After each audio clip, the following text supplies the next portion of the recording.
What do you want to be when you grow up? I want to be an archaeologist. Let me tell you how that's going to go. You're going to major in archaeology, and then you're going to get out.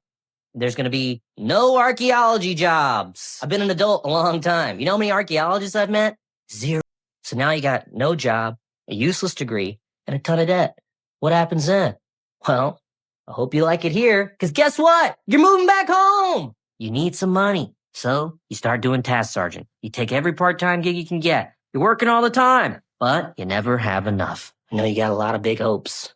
I used to be a little Indian kid too. But I got news for you, little man. The American dream is dead. Talvez nenhuma frase resuma melhor o século XXI do que essa. O sonho americano morreu. Não como metáfora, não como exagero, mas como experiência material vivida por milhões. Durante décadas, o mundo foi ensinado a acreditar que os Estados Unidos representavam a terra da oportunidade. Estude, trabalhe, se esforce e você prosperará. Mas para uma geração inteira, essa promessa foi lentamente substituída por outra realidade. Diplomas sem emprego, trabalho sem estabilidade, liberdade sem segurança, esforço sem ascensão. O que antes era vendido como independência tornou-se sobrevivência precarizada. Good Fortune utiliza o humor para revelar uma verdade profundamente desconfortável. O sistema não está falhando por acidente. Ele apenas passou a recompensar mais quem possui do que quem trabalha.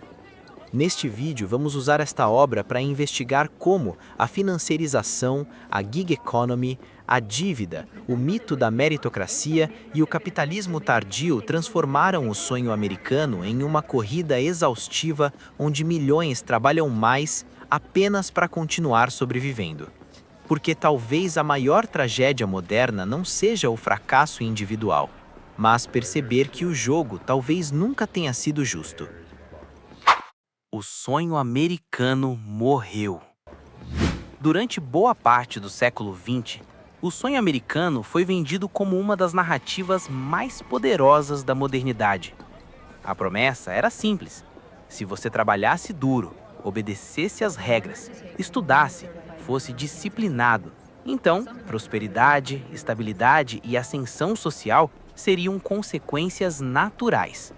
Era uma visão quase religiosa de progresso, uma crença de que o esforço individual seria suficiente para vencer. Mas havia um detalhe crucial.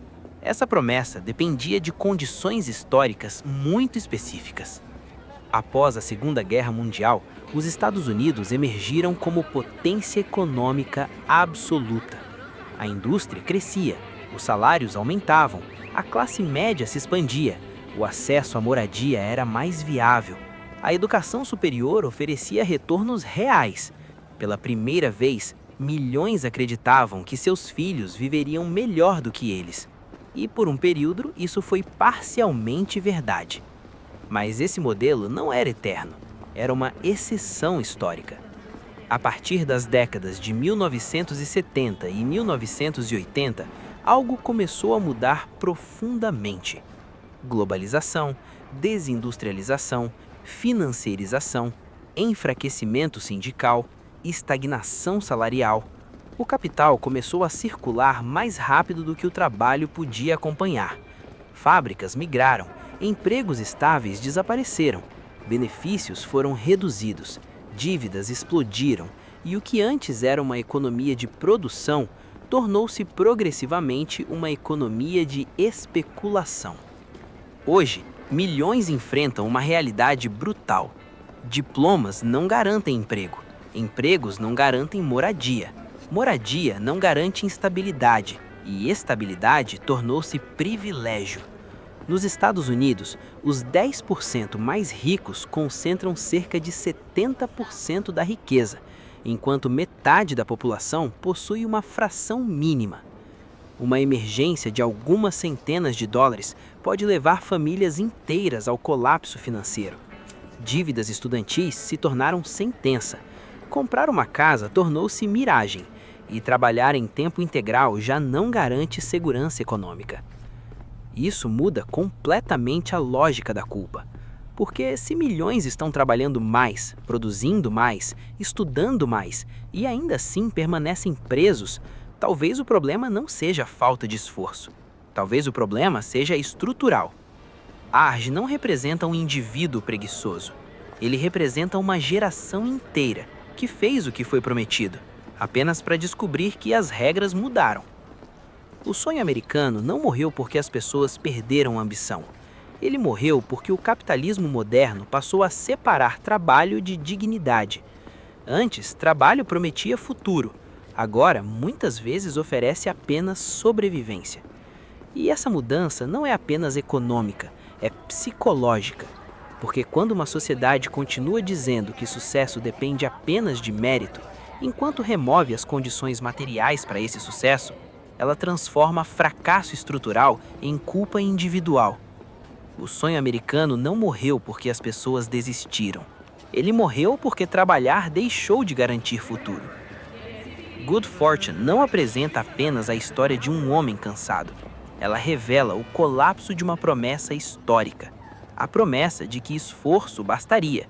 E talvez essa seja uma das crises mais perigosas do nosso tempo, quando sociedades continuam vendendo esperança enquanto suas estruturas produzem exaustão.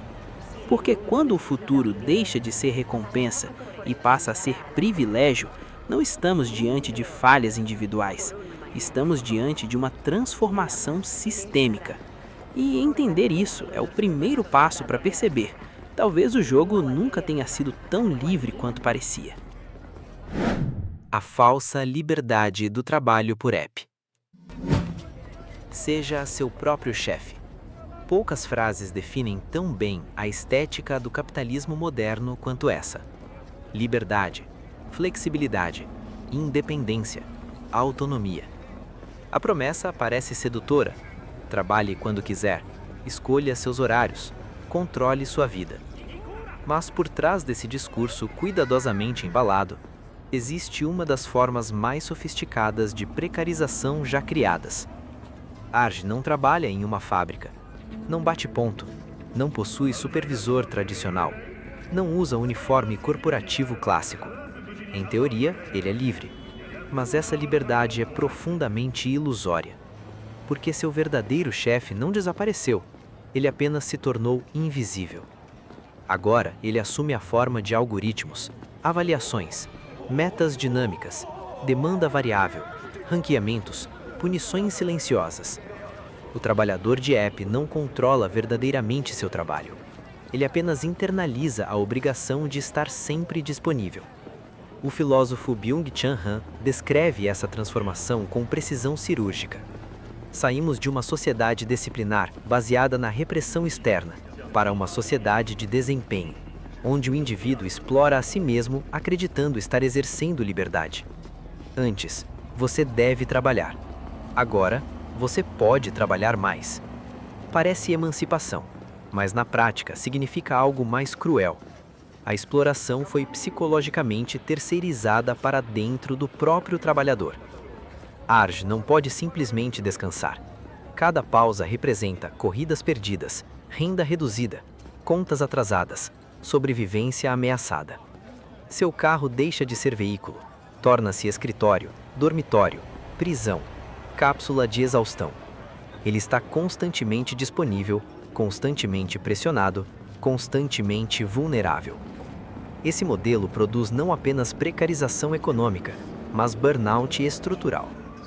Mark Fisher argumentava que uma das maiores vitórias do capitalismo moderno foi convencer as pessoas de que não existe alternativa. Para trabalhadores como Arj, o app não é liberdade, é necessidade. Não é escolha plena, é adaptação forçada. A precarização passa a ser tratada como empreendedorismo. A ausência de direitos vira flexibilidade. A insegurança vira oportunidade. E assim, o sistema transforma a vulnerabilidade em narrativa motivacional. O trabalhador de app frequentemente assume custos operacionais, manutenção, combustível, saúde, risco, ausência de benefícios, enquanto plataformas acumulam capital através da intermediação. Em outras palavras, o risco foi individualizado, enquanto o lucro foi centralizado. Isso não é independência clássica, é transferência estrutural de vulnerabilidade. Talvez a maior genialidade desse modelo não seja explorar trabalhadores, mas fazê-los acreditar que sua exploração representa a autonomia. Porque quando alguém se percebe como microempreendedor fracassado, ao invés de trabalhador precarizado, a revolta sistêmica se transforma em culpa pessoal. Seu chefe não desapareceu, ele apenas virou algoritmo. Good Fortune expõe uma das grandes ironias do século XXI. Nunca se falou tanto em liberdade, enquanto tantos vivem presos à lógica da sobrevivência constante. O trabalho por app simboliza essa mutação. Menos correntes visíveis, mais controle invisível. Menos segurança, mais responsabilidade individual. Menos proteção, mais desgaste. O trabalhador moderno ganhou flexibilidade, mas em muitos casos perdeu estabilidade, previsibilidade e dignidade estrutural. Porque talvez o capitalismo contemporâneo não precise mais forçar obediência direta. Basta transformar necessidade em escolha aparente e convencer milhões de que correr até a exaustão é liberdade. O mito da meritocracia. Uma das ideias mais poderosas da modernidade é também uma das mais perigosas. A crença de que sucesso é consequência direta e proporcional de esforço individual. Em outras palavras, se você venceu, mereceu. Se fracassou, a culpa é sua. Essa lógica parece racional, parece justa, parece motivadora, mas frequentemente ela serve para ocultar privilégios estruturais profundamente desiguais. No filme, Jeff representa o arquétipo clássico do vencedor meritocrático. Rico, bem-sucedido, financeiramente confortável. O tipo de figura que facilmente poderia afirmar: eu construí tudo sozinho.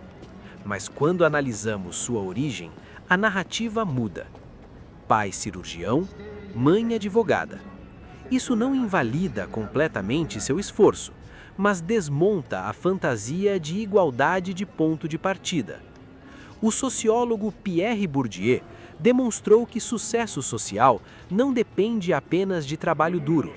Ele também depende de capitais herdados.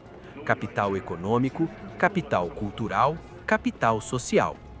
Em termos simples, algumas pessoas herdam dinheiro, outras herdam redes, educação refinada, segurança, confiança institucional, conhecimento tácito sobre como navegar sistemas, enquanto outras herdam dívida, insegurança e vulnerabilidade. A meritocracia pressupõe competição justa, mas isso exige condições minimamente equilibradas. E essa raramente é a realidade. Arj e Jeff não estão correndo a mesma corrida. Um vende tempo para sobreviver, o outro acumula vantagens estruturais. Um precisa evitar o colapso, o outro gerencia a expansão. Dizer que ambos possuem oportunidades equivalentes ignora completamente as estruturas que moldam possibilidades. O privilégio raramente se apresenta como privilégio. Sua forma mais poderosa é parecer mérito puro. Porque quando vantagens históricas, familiares, financeiras e culturais são reinterpretadas como talento exclusivamente individual, desigualdade deixa de parecer injustiça e passa a parecer ordem natural. Essa narrativa cumpre um papel essencial: proteger o sistema. Porque se todos acreditam que sucesso depende apenas de esforço, então desigualdade extrema pode ser moralmente justificada. Os ricos parecem merecedores, os pobres parecem falhos, e problemas estruturais se transformam em defeitos pessoais. Isso reduz revolta coletiva e amplia autoculpabilização. No capitalismo tardio, talvez a maior prisão não seja econômica, mas psicológica. Trabalhadores precarizados frequentemente não questionam o sistema, questionam a si mesmos. Talvez eu não tenha me esforçado o suficiente. Talvez eu tenha falhado. Talvez eu precise produzir mais. Assim, estruturas injustas permanecem invisíveis, enquanto indivíduos internalizam culpa. Meritocracia, em sua forma mais pura, não é apenas uma promessa. Muitas vezes, é uma narrativa legitimadora. Uma história contada para manter a crença de que o sistema é justo, mesmo quando suas engrenagens produzem desigualdade previsível. O privilégio mais eficiente é aquele que consegue se disfarçar de mérito.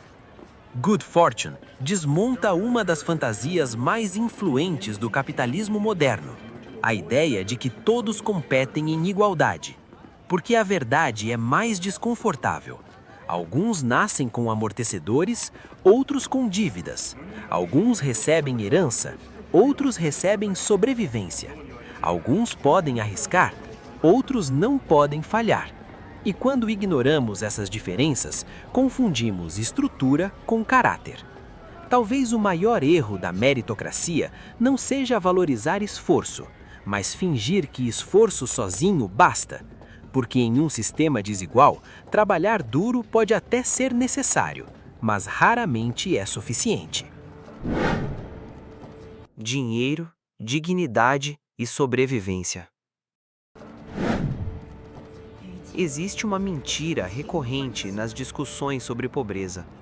A ideia de que falta de dinheiro é apenas ausência de consumo, como se pobreza significasse apenas não poder comprar luxos. Mas na realidade, pobreza é algo muito mais profundo. É limitação de escolhas, limitação de tempo, limitação psicológica, limitação de futuro. Em muitos casos, pobreza não é apenas escassez financeira, é compressão existencial. Ard não vive simplesmente com menos conforto, ele vive em estado constante de vulnerabilidade. Seu cotidiano é moldado por insegurança habitacional, múltiplos trabalhos, exaustão, dívida, instabilidade. Sua energia mental não está voltada para crescimento, está voltada para a contenção de danos. Como pagar a próxima conta, onde dormir, qual tarefa a aceitar, como evitar colapso imediato. Estudos sobre pobreza e escassez mostram algo fundamental.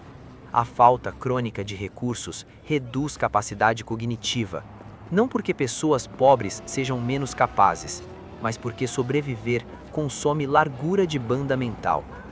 Preocupação constante reduz foco, planejamento, saúde e tomada de decisão. Quando cada erro pode significar desastre, o cérebro passa a operar em modo emergencial. Isso transforma liberdade em conceito abstrato. O economista e filósofo Amartya Sen argumenta que verdadeira liberdade não é apenas direito formal, é capacidade concreta de escolha. Em outras palavras, não basta teoricamente poder escolher, é preciso possuir condições materiais reais para isso. Um indivíduo exausto, endividado, sem segurança e sem margem financeira, possui menos liberdade prática, mesmo que juridicamente seja livre. Existe uma frase popular: dinheiro não compra felicidade. Em parte isso é verdade, mas frequentemente ignora uma realidade brutal. Dinheiro compra margem, compra tempo, descanso, segurança, tratamento médico, moradia, previsibilidade, possibilidade de erro. Para quem vive na precariedade, essas coisas não são luxo, são dignidade. Sob uma lente materialista, condições econômicas moldam profundamente a experiência humana. Ideias, escolhas, saúde mental, perspectivas não existem separadas das estruturas materiais. Quando sobrevivência domina todas as decisões, desenvolvimento pessoal se torna secundário. Sonhos cedem espaço a urgências, potencial humano é comprimido pela necessidade. Sociedades meritocráticas frequentemente moralizam pobreza como falha individual, mas ignoram algo essencial. Sobreviver em precariedade exige esforço extraordinário. Muitas vezes, o pobre não trabalha menos, trabalha mais por retornos menores. A diferença central não é ética, é estrutural. Quando toda a sua energia é consumida pela sobrevivência, liberdade deixa de ser experiência real e passa a ser promessa distante. Nesse contexto, o problema não é apenas falta de riqueza, é falta de possibilidade. Quando sobreviver ocupa toda a sua energia, liberdade vira conceito abstrato. Good Fortune mostra que precarização não destrói apenas conforto, ela corrói autonomia, dignidade e horizonte psicológico. Porque o verdadeiro custo da desigualdade não é apenas material, é existencial. Quando pessoas vivem presas ao curto prazo, vendendo tempo, energia e saúde apenas para continuar funcionando, o sistema não está apenas produzindo pobreza, está limitando a humanidade. Talvez seja por isso que compreender desigualdade exige ir além da renda. É preciso perguntar quantas possibilidades foram removidas, quantas escolhas deixaram de existir e quantos sonhos morreram não por falta de talento, mas por excesso de sobrevivência. Capitalismo financeiro. Se os capítulos anteriores mostraram como o trabalho se tornou mais instável, agora chegamos ao núcleo mais profundo da questão. Por que mesmo com mais produtividade, mais tecnologia e mais esforço, tantas pessoas continuam presas, enquanto outras acumulam riqueza em escala histórica? A resposta está em uma transformação silenciosa. A passagem de uma economia centrada na produção para uma economia centrada na posse. Ardi sobrevive vendendo tempo, corpo, energia, saúde, disponibilidade. Sua renda depende diretamente de esforço contínuo. Se ele para, sua renda para. Jeff opera em outra lógica.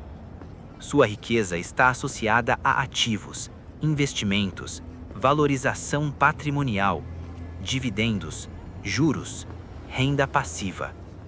Em outras palavras, Ardi vende vida. Jeff possui mecanismos que acumulam riqueza mesmo em repouso. O economista Thomas Piketty sintetizou essa dinâmica em uma fórmula poderosa.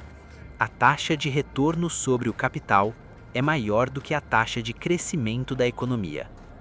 Onde quando o retorno sobre patrimônio supera consistentemente o crescimento da economia, quem já possui riqueza acumula cada vez mais.